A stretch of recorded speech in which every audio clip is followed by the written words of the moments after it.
The Denver Nuggets get a dominant win over the Utah Jazz. No Jamal Murray, no problems. Utah Jazz without Lauri Markkanen and Walker Kessler. They didn't have Jordan Clarkson in this game either. The Denver Nuggets, they just knew they had to take care of business tonight. The 3 seed is up for grabs, maybe even the 2 seed. The Denver Nuggets, they have shown us they're not going to stress themselves out to try to get the best seeding possible. Nikola Jokic even said it the other night after the game. Ultimately, it doesn't matter all that much because once you get into playoffs, it's anything goes. But the Nuggets get a dominant win. Jokic, MPJ, Brown, Russ, Gordon, Peyton Watson. What a game. Y'all know what time it is, man. Time to get it. Swipe a game. Let's get it.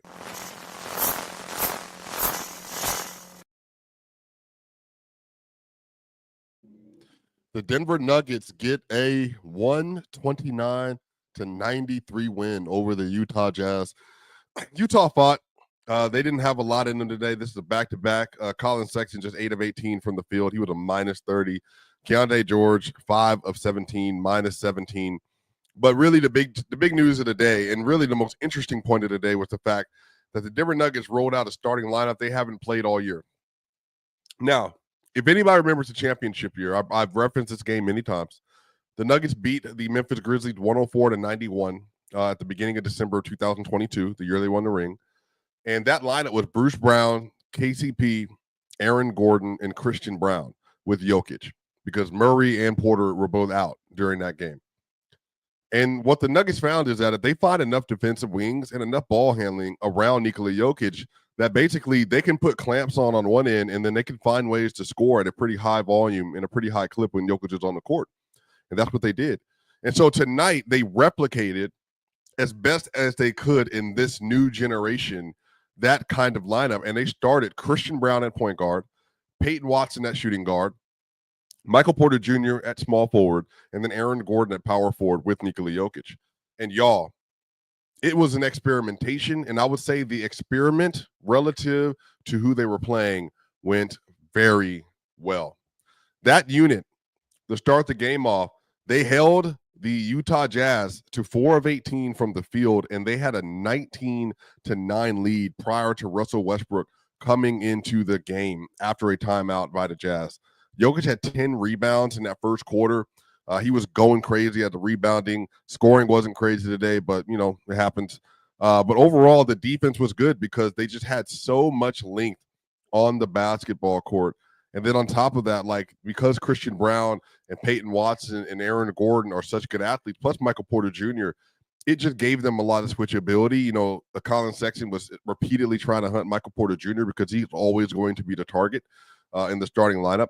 And especially when you have those other defenders on the court, but relatively he held up pretty well. But the great thing about Peyton Watson and why he works so well to this team is that he is such a manimal, just like Kenneth Faried, in trying to attack the rim as a defensive player. Peyton Watson today, he was a plus 26 in 27 minutes. He had 8 points, 5 rebounds, 4 assists, 1 steal, and 3 blocks, and multiple other contests at the rim. Now, he was 4 of 9 from the field, 0 of 2 from 3 today, but he was one of the most important players on the court. Peyton Watson's rim deterrence is a legitimate X factor for this basketball team. There's nobody else on the roster that's like him, and no one else on the roster has the ability to do what he does on a game-by-game basis. And especially when he was healthy prior to going down versus the 76ers, he was having his best season of his career so far. And then today, we're in a situation where he's able to get a good bounce-back win versus a Jazz team. Again, not fully – they don't have all their guys. Not a good team. But it's about what the Nuggets do. And the Nuggets had one of their best defensive games of the year. And given that they've had some of their worst defensive games of the year versus the worst teams in the league, it was important that they were able to show at least a proof of concept today. And especially when they're rolling out that kind of unit. And Peyton Watson had a big hand in that. His finishing, he had a back-to-back crazy dunks. He had an offensive rebound, put-back dunk. And then Aaron Gordon threw him the ball out, and he was able to find a windmill in transition today. I mean, just great play from Peyton Watson. And then him and Christian Brown, man. Christian Brown with the plus 29 today. He has 16 points, 4 rebounds, 2 assists, 1 steal, 7 of 11 from the field, 0 of 1 from 3, and 2 of 2 from the free throw line. And again, Christian Brown, just 27 minutes, but again, really, really aggressive basketball. Aggressive at the point of attack, attacking the rim in transition, and didn't shoot the three ball all today, but he's shooting 39% from three on the year. And his defense versus Colin Sexton, Isaiah Collier, was also good today. So shout out Christian Brown. Aaron Gordon, low maintenance. He was a plus 24 today, but only 6 points, just 26 minutes played, 5 rebounds, 5 assists, 2 turnovers. Hey, you call today, you keep moving. Good game from Aaron Gordon. Michael Porter Jr., another bounce back game.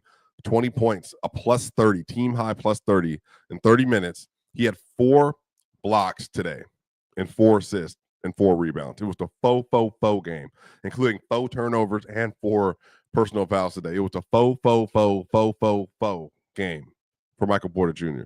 And then he was also 4 of 7 from 3. His 3-point shot is coming back around. So after going 6 of 9, now he's 4 of 7. That's good. That's really good. Like now he's 10 of 16 in the last 2 games, I believe. So again, it's just about getting the players back confident. That's the biggest deal. That's the biggest story, is finding what lineups work, making sure people feel confident, making sure people feel good. And I think some of this is Porter just needed to be able to get back in his rhythm. And I think that, like, the Nuggets are just trying to find lineups defensively that they can hold up with, and lineups that are able to help them find solutions defensively. And I think if Porter can shot make in those lineups, then that's what it is. That's just what it is. But they can shot make in those lineups, like, they're just going to be so much better over the course of the season. So just a really, really good performance of Michael Porter Jr. And then Nikola Jokic, only 8 of 13 from the field. Somehow he was 1 of 5 from 3, unless they counted that as a 2. Maybe that's what it was. Maybe they counted it as a 2. He was 1 of 5 from 3, even though he had a 3-point shot. That was an and 1, but I think his toe must have been on the line. He was just 8 of 18 today. Who cares? He had 27 points, 14 rebounds, 6 assists, and 4 steals in just 3 quarters today. The Utah Jazz announcers, they love Jokic. They think he's the clear best player in the world. They were making MVP arguments for him. Jokic this year, man, 29, 12.8, 10.2, 1.8, y'all. Like 57, 41, 80. And then on top of that, shooting 66 true shooting this year. Just a special year from Joker all the way around. Not even a top 30 performance from him, but just to go show how dominant he is. And then Russell Westbrook off the bench, 6 of 10 today.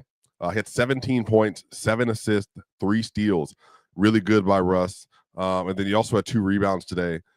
He had some really good plays, but as soon as he came into the game today, and then had a not so great stretch, I would say at the end of in terms of second quarter and then the third quarter.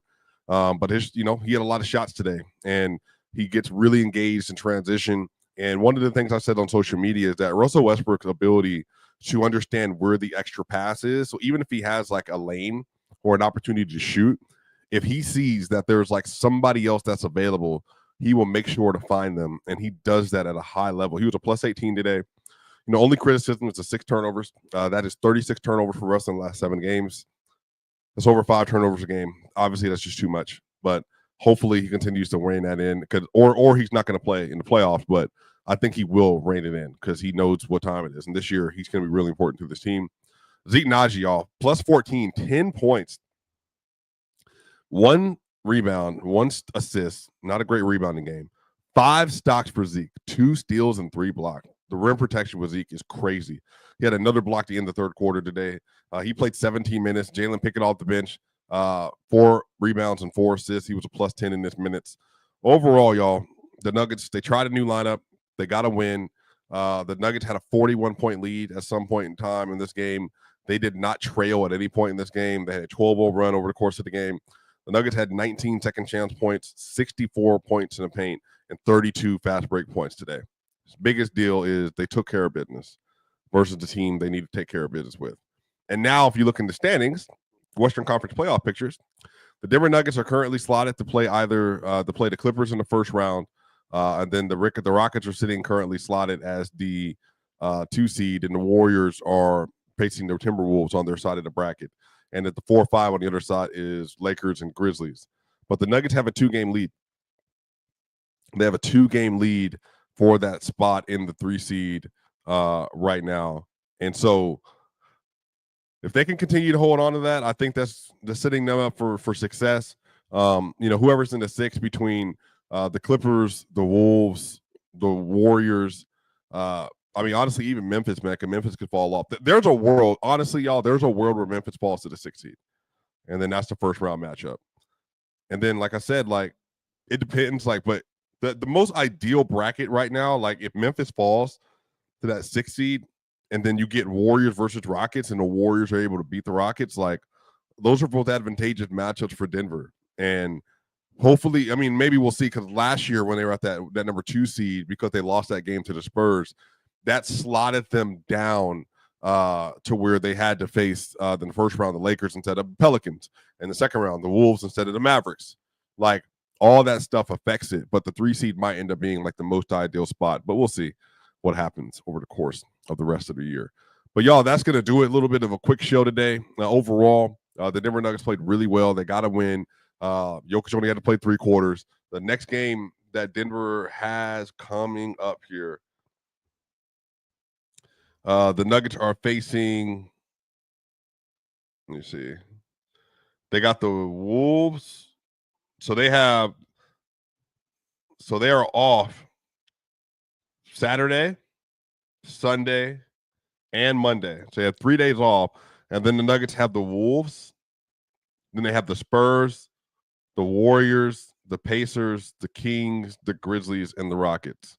That Wolves game is going to be important because they have a chance to put more distance between the Wolves and everybody else, but also to get back for 5 straight losses, y'all. But that's going to do it. Swipe again. Y'all know what time it is. Make sure y'all like, share, and subscribe. See y'all on the other side.